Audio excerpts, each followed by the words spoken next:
uncertainty in D.C. is trickling down to Main Street, Hampton Roads. Furloughed families aren't the only ones feeling the pinch of a tight pocketbook. 10 on your side, Stephanie Harris found out how the entire region may pay the price if the government doesn't get back on track soon. Stephanie? Nicole, Tom, furloughs create a ripple effect, just like when you throw a rock into a pond. So initially, you have that rock, the furlough that's thrown in, and then, of course, all the people who are sent home from work feel it. Maybe they hold back money out of their savings accounts. And then, of course, you've got, say, the restaurants or the gas stations nearby that they're not frequenting. Well, the longer the furlough goes on, the bigger our ripple extends. Now you've got people who are holding off, say, on buying a new car, a new house, or on holiday shopping, and that could cost Hampton Roads millions of dollars.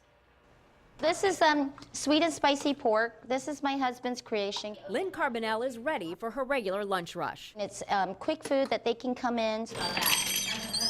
She usually sees a fair amount of foot traffic from Joint Forces Command down the road, but her place is empty, even though the DOD sent most furloughed employees back to work this week. It's just fortunate that it is my husband and I and my kids. If I have a big payroll I have to pay, I'd have to let people go as well.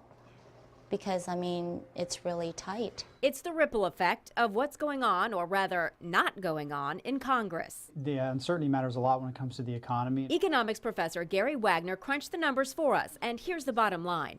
There are 52,000 federal civilian employees in Hampton Roads. The average employee makes $1,500 a week. Most of them are DOD employees, so they are back at work, but 16,000 are not. So if 70% of the non-DOD civilian employees end up being furloughed, that's an income loss of about $17 million in our region a week. If 60% are furloughed, it's about $12 million a week.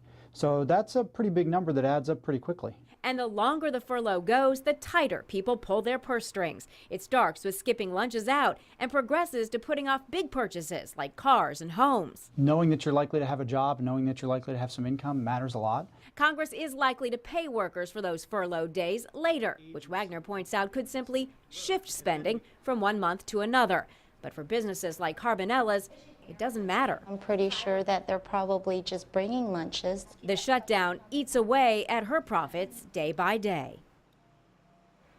The longest government shutdown in history was 21 days. That started December 1995. Now, Professor Wagner thinks that we are at risk of breaking that record. And with the debt ceiling crisis looming, he predicts consumer spending could get worse before it gets better. Stephanie Harris, 10 on your side.